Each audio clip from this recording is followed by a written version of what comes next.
Hello, my dear friends, my young learners. How are you all? I hope you are spending your time with your parents and friends, enjoying every bit of it, and making every moment a memorable and a meaningful one. I am Rakhi Mishra, and I welcome you all to this session of English class. And today we are here to discuss the second part of Unit 2, The Sound of Music.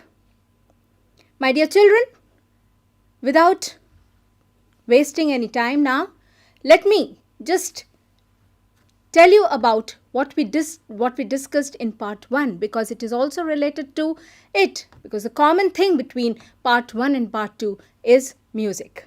We got to know about Evelyn Glyn, a Scottish percussionist, a world famous percussionist. Now she is from a different part of the world. In the second part, you are going to read about something which is your own. And I think you have guessed it. Yes, my dear children, it is about the world of music of your own country, that is India. See the words, what it says. The famous quote, where words fail, music speaks. What does it mean? Music does not need any words to express.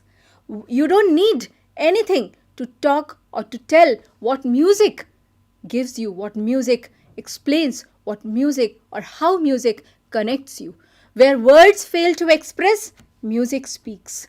And this is true not only through vocal music, but we have hundreds of varieties of musical instruments which our Indian musicians have played, and not only played, they have popularized, they have taken this Indian music, Indian classical music throughout the world, throughout the globe, and people all around the world, they are appreciating, they are learning this Indian classical music, whether it is in a dance form or in a vocal form or in the instrumental form.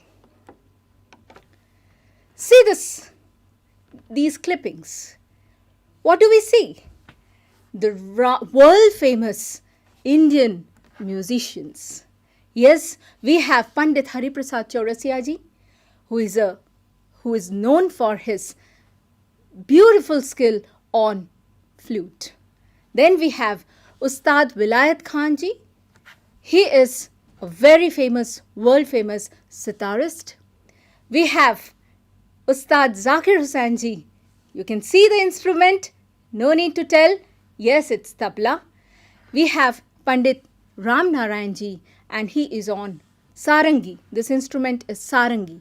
And next we have Ustad Bismillah Khan ji, and he is on his shehnai.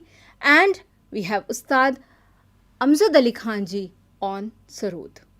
And this is a very small list, you can say, very few clippings. We have many more instruments which are being played in our country by various musicians. And not only by the Indian musicians, in fact, we have several such musicians who have taken this Indian classical form, Indian instruments to various parts of the world. Of course, this music does not restrict itself to any country or any region. It travels throughout the globe. It has always believed in exchanging and learning from oneself, from each other. Now, today we are going to know about the life of this great Indian musician, Ustad Bismillah Khan ji. And I'm sure all of you have heard the name of Ustad Bismillah Khan ji. Because whenever we happen to listen to Shehnai from Red Fort, it is he who plays it. And he is the one who had played it for the first time on 15th August 1947 from Red Fort. So we have this opportunity, or text has given us this opportunity to know more about him, to know the details about his life, his childhood days, how he had brought the concept, how he took this the instrument to the people, to the masses, and he did not limit it to only the marriages and only in the temples. He made it an instrument which was being learned and practiced and made it as a profession for several musicians. So let us read about him through your text. Ustad Bismillah Khan, he was born on 21st March 1916 and he left us in the year 2006. It's not quite, it's just hardly a few, some years back that we lost him, and he lived for 90 years. But he has whatever he has left, and you can say that he was the soul of Shehnai, right? So we can read about him. Let us start it. Now first, let us see how this concept of or the birth of the instrument Shehnai. Initially, we didn't have Shehnai. It was a different instrument called pungi. And from where this origin, what is the origin of this instrument Shehnai? Let us read it. Emperor Aurangzeb banned the playing of musical instrument called pungi in the royal residence, for it had a shrill, unpleasant sound. Pungi became the generic name for reeded noisemakers. Reeded means those who were making these instruments, instruments which are wind instruments, right? And became a generic name for reeded noisemakers. Few had thought that it would one day be revived. A barber of a family of professional musicians who had access to royal palace decided to improve the tonal quality of the pungi. He chose a pipe with a natural hollow stem that was longer and broader than the pungi, and made 7 holes on the body of the pipe. So this is how the origin is. Actually the first instrument was pungi, and how the modification was done to that instrument, and another instrument was took birth. And what was it? That was the Shehnai. And you can see in the picture how pungi looked, and then the types of Shehnai that is also shown in the second clipping. When he played on it, closing and opening some of these holes, soft and melodious sounds we reproduced. He played the instrument before royalty, and everyone was impressed. The instrument, so different from the pungi, had to be given a new name. As the story goes, since it was first played in the Shah's chamber and was played by a nai. Nai means barber. The instrument was named the Shehnai. So this is an interesting fact about the origin of this instrument, from where it from where the concept of Shehnai came, and why was it given the name Shehnai. Please note it. Here I would like to mention one thing. When I am reading it out, the whole text to you, remember the whole text goes in a proper sequence. What you need to do is, while I am reading and discussing with you, you just need to just note what this paragraph is talking about. Like what first paragraph has highlighted is about the origin or the birth of Shehnai. So this is how you are going to make small notes while we are discussing, right? Okay. Then second paragraph. The sound of the Shehnai began to be considered auspicious. Auspicious means something which is very good for the occasion, and here it is because it was played in the temples, it was played during the marriages, so it was considered to be auspicious. And for this reason, it's still played in temples and is an indispensable component of any North Indian wedding. There was a time Now the concept has changed, but there was a time when Indian wedding, especially the North Indian wedding, you'll always find either somebody is playing there or you'll find the records being played for everyone to enjoy that beautiful, melodious, soothing, pleasant sound of Shehnai. In the past, the Shehnai was part of Naubat or traditional ensemble of 9 instruments found at royal courts. Till recently, it was used only in temples and weddings. So there was a restriction. It was not a common instrument to be played or learned or practiced or understood by common people, but it was only for certain places and it had only temples and weddings. The credit for bringing this instrument onto the classical stage to make it as a classical instrument, the credit goes to Ustad Bismillah Khan. As a 5-year-old, now let us see what happened in his childhood days, his early life. As a 5-year-old, Bismillah Khan played gilli danda. Gilli danda is, there is a small gilli and a stick and you play it. This is a very common,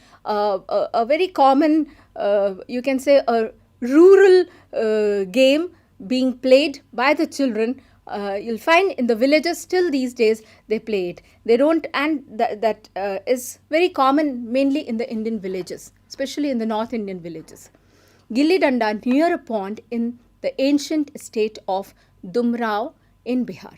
Dumrao is again a small place in a place called it's a place in Buxar, right? Bhojpur is also very close to Dumrao. And this is a place which is very close to Ustad Ji's life, right? He would regularly go to the nearby Bihariji temple to sing the Bhojpuri Chait. Chait is one form of song, right? One style of song, at the end of which he would earn a big laddu weighing 1.25 kg, a prize given by the local Maharaja. So you see how the time has changed. Now none of the children will accept it. And the simplicity, see the simplicity of this great musician who has given this such a great instrument to this whole world. And he is not limited to only India. He is known worldwide. He is famous worldwide. And if you see his childhood days, it's so simple. He was so satisfied with this kind of a prize given to him by the local Maharaja. Later on, you see what awards he received in his life. This happened 80 years ago, as I said, when he was hardly 5 years, right? And it's long back, right? So this happened 80 years ago, and the little boy has traveled far to earn the highest civilian award in India, the Bharat Ratna. You can see our president, K.R. Narayanan, he is giving away this highest civilian award to this greatest musician, right? Born on 21st March 1916. He was born on 21st March 1916. Bismillah belongs to a well-known family of musicians from Bihar. His grandfather, Rasul Baks Khan, was the Shehnai Nawaz of Bhojpur King's Court. As I mentioned earlier also, he was the one which I mentioned, Dumrao. It's in Buxar district, right? And this place was the place from where his paternal side, right, they lived there, and his father, grandfather, all of them, they lived there and they were very popular there. Rasul Baks Khan was a Shehnai Nawaz of Bhojpur King's Court. His father, Paigambar Baks, the other paternal ancestors were also great Shehnai players. So in fact, he was brought up in a family which was so close to this to music and especially to this instrument, but no one had thought of making it so popular, taking it to the world and making it popular instrument all around the globe. The young boy took to music early in life. At the age of 3, when his mother took him to his maternal uncle's house in Banaras, Now Varanasi, Bismillah was fascinated watching his uncles practice the Shehnai. Soon Bismillah started accompanying his uncle Ali Bux to the Vishnu temple of Benares, where Bux was employed to play the Shehnai. Ali Bux would play the Shehnai and Bismillah would sit captivated for hours on end.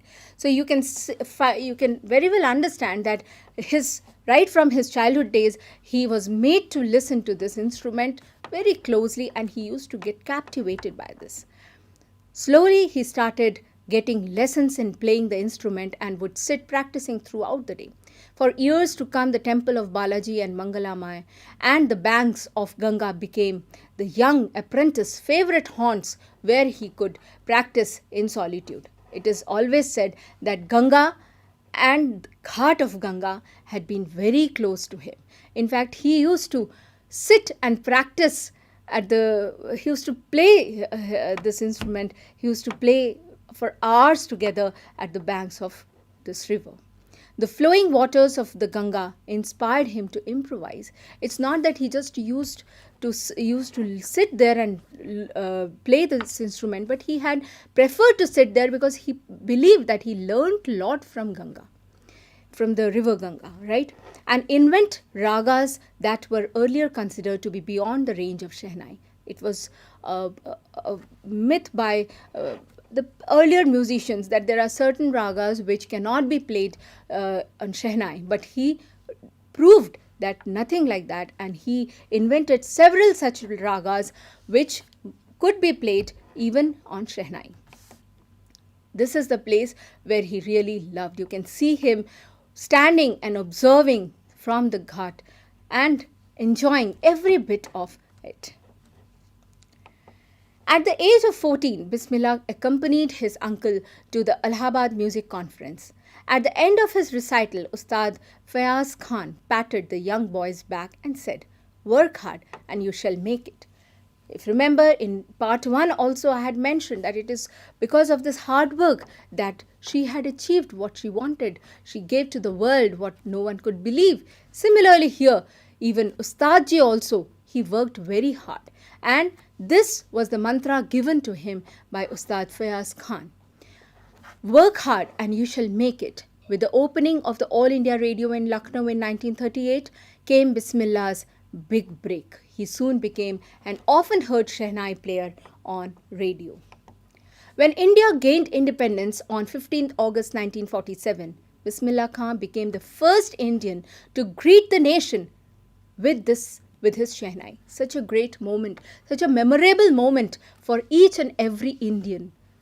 For Ustadji, of course it was. But for we Indians, I think none of the Indians could say that we'll forget him, because it is he who had played, who had welcomed, who had introduced us to this independent country on that day through his Shehnai.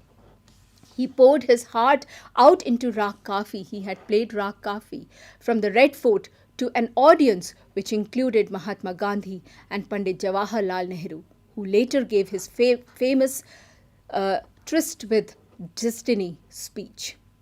Nehruji had addressed the nation, and the name of that speech is Tryst with Destiny. So as if the entire atmosphere, the kind of happiness that people had, no doubt these things had added to the celebration of each and every Indian listening and addressing and witnessing the speech as well as Khan Sahab's or Ustadji's Shehnai. Bismillah Khan has given many memorable performances both in India and abroad. As I said, he had taken this his Shehnai throughout the world, throughout the globe. It was not limited to only his place Bihar or his country, but he had taken this, he had popularized it all around the globe. His first trip abroad was to Afghanistan, where King Zahir Shah was so taken in by the maestro that he gifted him priceless Persian carpets and other souvenirs. The King of Afghanistan was not the only one to be fascinated with Bismillah's music. He was so much fascinated, he was so much impressed by his music that he had so much things to offer to him. Film director Vijay Bhatt. I'll show you his picture. Here he is. Vijay Bhatt, a very popular film director in you can say in 1950s. He had directed several films, and one of the films that he had directed was Goonj Uthi Shehnai, which is so which is to be mentioned here, or why I am saying why is it mentioned here, because the whole film was based on the life of a Shehnai player, and in the whole film the Shehnai that is being played is by Ustad ji. So film director Vijay Bhatt was so impressed after hearing Bismillah play at a festival that he named a film after the instrument called Goonj Uthi Shehnai. The film was a hit, and one of the Bismillah Khan's composition, Dil Ka Khilona Hai Toot Gaya. If you, I know this must be, this was a film which was released in 1959. For you children, this is something very unusual, but you can definitely listen to this song if you want, right? And it was a black and white film. There was no concept of colors in that. So it's such a beautiful song. Turned out to be a nationwide chart buster. Despite this huge success in the celluloid world, celluloid means related to films, Bismillah Khan's ventures in film music were limited to two.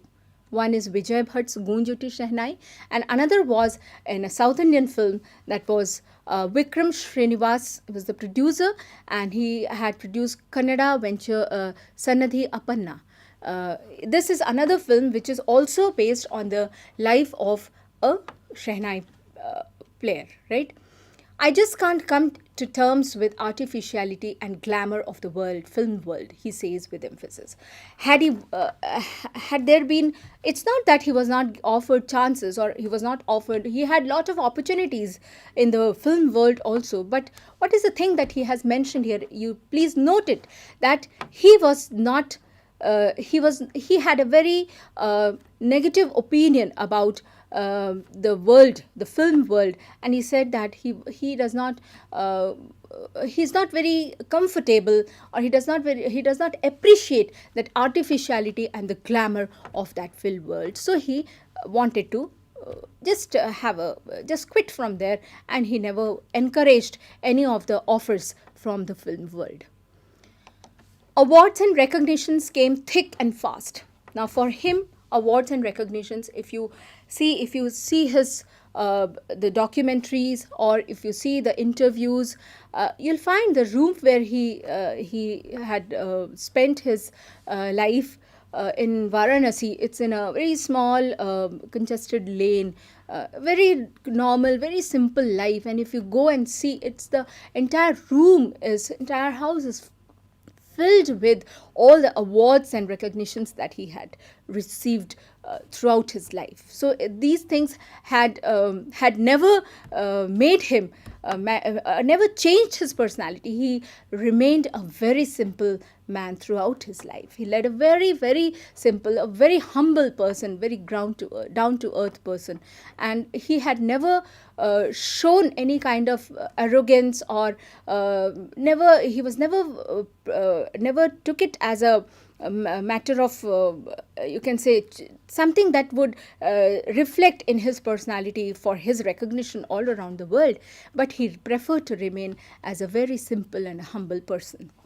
Awards and recognition came thick and fast. Bismillah Khan became the first Indian to be invited to perform at the prestigious Lincoln Center Hall in the United States of America. He also took part in the World Exposition in Montreal. You see the platforms that he got. He got several platforms at in the international level to perform and make this instrument, his Shehnai, so popular. And it was so popular, these things itself speak that people all around the world, they loved him playing his Shehnai. in the Cannes Art Festival and in the Osaka Trade Fair. So well known did he become internationally that an auditorium in Tehran was named after him, Tahar Mausiki Ustad Bismillah Khan. So it's a great honor for a musician that a hall is named after him. And that too not in your country. You get recognition in your country, but getting a recognition in some other country, that it's a big achievement in one's life. National awards like the Padma Shri, the Padma Bhushan and the Padma Vibhushan were conferred on him. In 2001, Ustad Bismillah Khan was awarded India's highest civilian award, the Bharat Ratna. With the coveted award resting on his chest and his eyes glinting with rare happiness, he said, "All I would like to say is, teach your children music." He wanted that every child of this country should learn music, should be close to music, because he believed music is something that connects us with the Almighty. It makes our path, our journey to get connected to the Almighty so smooth.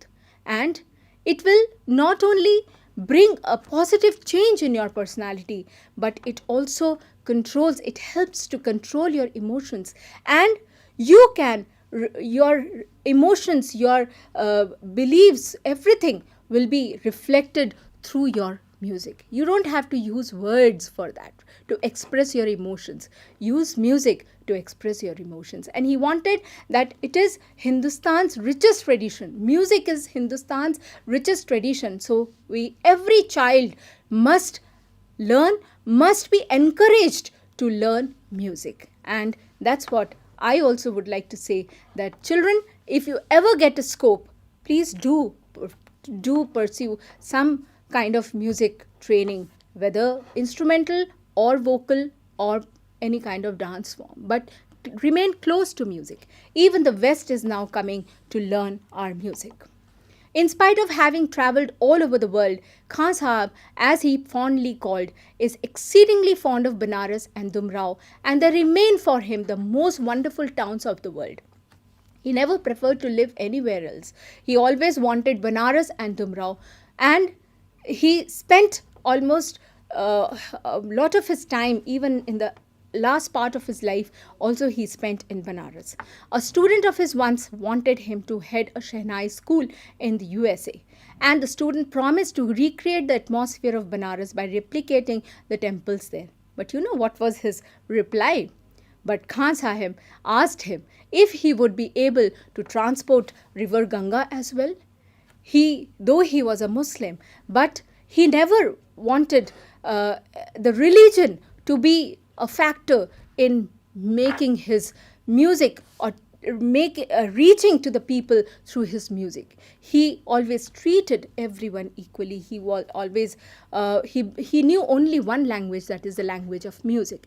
And this river Ganga, as I had already shown you, that he loved to sit on the banks of river Ganga and practice and sit there and let the people enjoy his music. Later he is remembered to have said, "That is why whenever I am in a foreign country, I keep yearning to see Hindustan. While in Mumbai, I think of only Banaras and the holy Ganga. And while in Banaras, I miss the unique Matha of Dumrao." So if he is in Banaras, he misses his native village. Ustad Bismillah Khan's life is a perfect example of the rich cultural heritage of India. Absolutely. One that effortlessly accepts that devout Muslim like him can very naturally play the Shehnai every morning at the Kashi Vishwanath temple. You see the beauty of this man, how he has really proved the cultural exchange in our country. We are completely secular. This proves that he, being a Muslim, he used to play Shehnai every morning at the Kashi Vishwanath temple in Varanasi. So the life of this great musician, right, life of Ustadji, has not only shown us or has not only given us an idea of how he had spent, how he learned, what he did, where he lived, but he has given a message. His life is a message for all the Indians, for all the people, for all the music lovers, that we must talk in the language of music. We should not allow any other kind of barriers to come into the path of our love for music. If you really have love and a closeness, a close bonding with music, then forget who you are. Just understand that you are a music lover. Now, here we have some short questions for you from the text. Please do it. You have to read. If you want, you can read it once again, but these are just, you have to put a tick to the correct one. These are kind of MCQs, so you can see. Simple. Bismillah Khan's paternal ancestors were professional musicians, so you will not have any problem, I am sure. Just try it. This helps you in comprehending, having a better comprehension of what you just read. Very simple ones, right? Here is a small task for you. I have just modified this task a bit. What you need to do, you just got to know about Ustadji's idea or his views, his feelings on certain things. Like when it comes to migrating to the USA, he said that will you be able to bring the river Ganges there? So he wanted to keep himself very much rooted to his soil. He never wanted to shift from his place, and he never even had any desire to go and become famous in some other country. He was very, he loved his country a lot. Leaving Banaras and Dumrao, for all these things he had certain feelings. So what you need to do is you just have to pick out the lines or the words from the text, from the story that you have read, which talks about his feelings on these issues. Now we have certain questions for you. Question number 1. Why did Aurangzeb ban the playing of the pungi? Second, question number 2. How is a shehnai different from a pungi? Question number 3.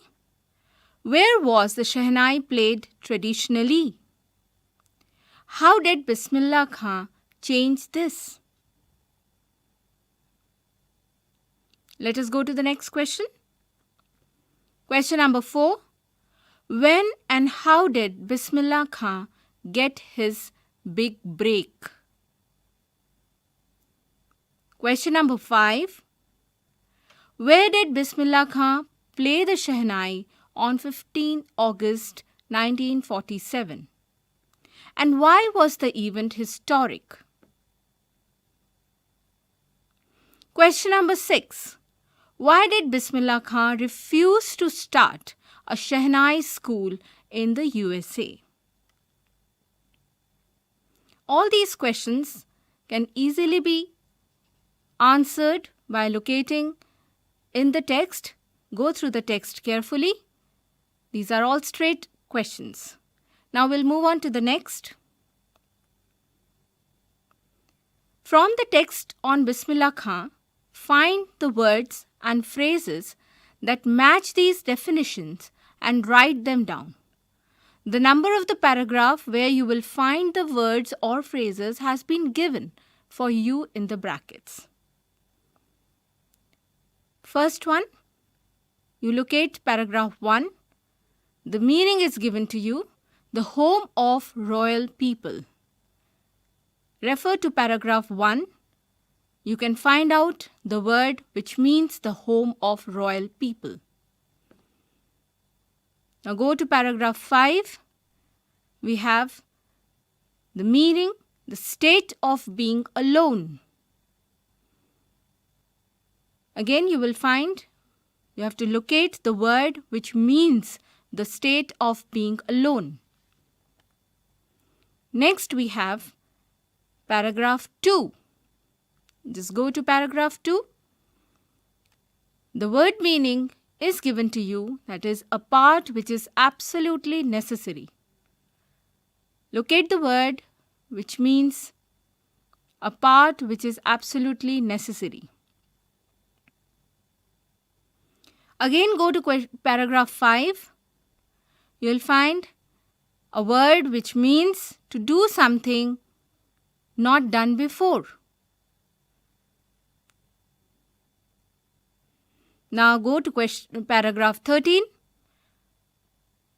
The word meaning is without much effort. Paragraph 13. I hope you have been able to trace this word. The hint is given in the meaning itself. Then you have paragraph 9. Quickly and in large quantities. This is the meaning given to you. Find out. 2 words are there with the meaning quickly and in large quantities. Then, my dear children, you have next question. In this question, you have 2 meanings given in the bracket. You have to choose the correct one. When something is revived, what do we say? Remains dead or lives again? Next one. When a government bans something, it wants it to stop or to start. So it wants it stopped or started. You know it very well. This is the time when certain things are banned, so you can easily guess. Next we have when something is considered auspicious. You have certain auspicious occasions. Now you see whether it is welcome it or avoid it. Guess out of your own experience, previous knowledge also, you can easily find out which meaning is correct here. Then we have when we take to something, that means we find it boring or we find it interesting. Next, when you appreciate something, you find it good and useful or you find it of no use. You tell me. You are appreciated many a times in the class by your teacher. So, when the teacher finds it good and useful or finds it of no use, then teacher says appreciate. Yes, I appreciate you. See, here you can even guess. You need not locate the meaning in the dictionary. You can even use your common sense or use your previous knowledge and guess the meaning here. Then we have when you replicate something, you do it for the second time or for the first time. Next one, when we come to terms with something, it is still upsetting or no longer upsetting. So this is how you have to do this question. Then you have tick right answer. Something that can be revived means it lives again. Again, here I would say that if you get stuck, refer your dictionary. You may find it very simple, but in case you find it difficult, don't hesitate to use dictionary, because dictionary does not only give you the meaning, but it helps you to understand every bit of that word. How is it used? What is the placement of that? You see, one of the exercises given in your text, it mentions that every word cannot be placed wherever you want. There are certain rules for its placement, and you have to go through it. So your dictionary tells us that how you can put how the word can be placed where, whether it should be placed before a noun or before a verb, how is it to be placed, that everything is discussed in the dictionary. So please go close to dictionary, it will help you, right? Here is a quick writing task for all of you. After reading part 1 and part 2 about Evelyn Glenn and Bismillah Khanji, I think you have got a kind of close association with the world of music. So now what I would do is, I want you to take up any other 2 musicians of India and find out, just collect the information, draw a biographical sketch of the 2 musicians. You are free to choose any 2, right? no restriction in for that matter, and you can choose any kind of instrumental or vocal or dance form, anything. You can just try it out. What do you learn? One most important thing, what do we learn from the lives of these two musicians? We have learned that if we have strong determination, if we work hard, if we have strong willpower, and if we are determined, nothing is impossible in this life. Nothing is impossible. And here you see in the year 2008, a stamp, postal stamp was published, and it was his photo was there because he has given such he's recognized, and he's so popular, and he has made made India feel proud throughout the world for his Shehnai Wadan, right? So the stamp was released in 2008. And here you see, just listen to his performance, a short video clip of it.